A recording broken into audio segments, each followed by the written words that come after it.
Miss Gray Educates, brought to you by Gray Education.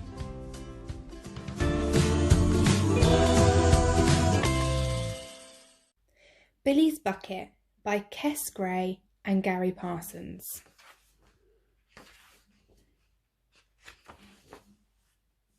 "Can I have a bucket for my birthday?" asked Billy. Billy's dad looked up from his newspaper. "A bucket? You don't want a bucket for your birthday. Nobody has buckets for their birthday." "Why don't they?" asked Billy.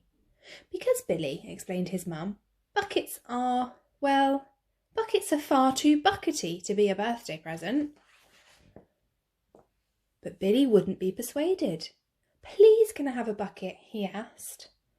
"Have a bike," said his dad. "Or some new trainers," said his mum. "Or a computer game." "I want a bucket," said Billy. "All right," sighed Billy's dad. "You can have a bucket for your birthday." "Yippee!" shouted Billy.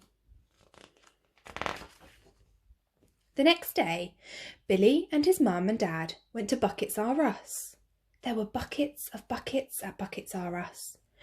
Rubber buckets, plastic buckets, metal buckets, garden buckets, farm buckets, builders buckets, seaside buckets, and even football buckets.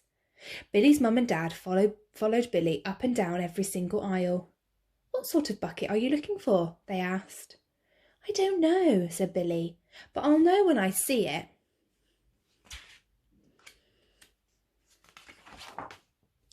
Billy looked long and hard at every single bucket on every single shelf. "There it is!" he shouted excitedly.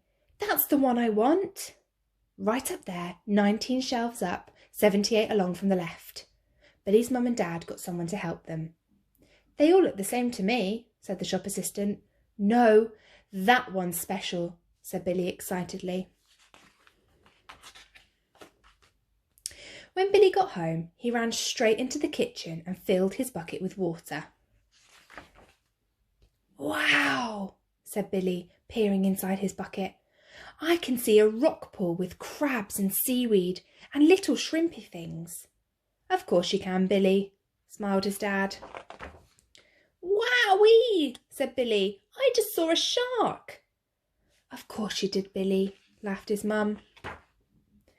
"Guess what I've seen now," said Billy, sitting down for his birthday tea. "I've seen a stingray and some clownfish and a huge shoal of barracuda, and I think I've seen a mermaid, but it might have been a big heron." "Of course you have, Billy," laughed his dad. Billy carried his bucket to the lounge. "What's in your bucket at the moment, Billy?" chuckled his dad. "2 submarines and a pilchard," said Billy. "What's in your bucket now, Billy?" giggled his mum. 7 sea lions and a walrus," said Billy.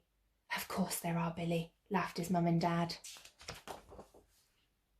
Billy was still staring into his bucket at bedtime. Billy's dad nudged his wife and winked. "Billy, is it all right if we borrow your bucket to mix up some wallpaper paste tomorrow?" Billy looked up from his bucket and frowned.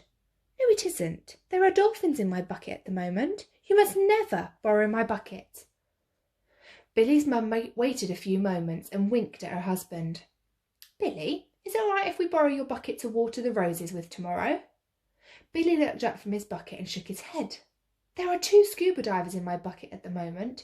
You must never, ever borrow my bucket." Billy's dad chuckled to himself and waited a few more moments.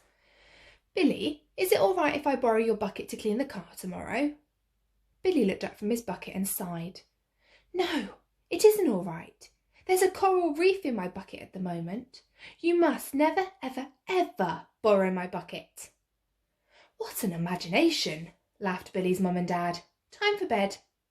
Billy put his bucket away and went upstairs. "Thanks for a lovely birthday," he said, "and the best present in the world." When Billy woke up the next morning, he got dressed quickly and ran downstairs to play with his bucket. But it wasn't there. "I told you not to borrow my bucket," said Billy. It took Billy's mum and dad 6 hours, 3 fire engines, 4 cranes and a shoehorn to get the whale back into the bucket. They never borrowed Billy's bucket again. Miss Gray Educates, brought to you by Gray Education.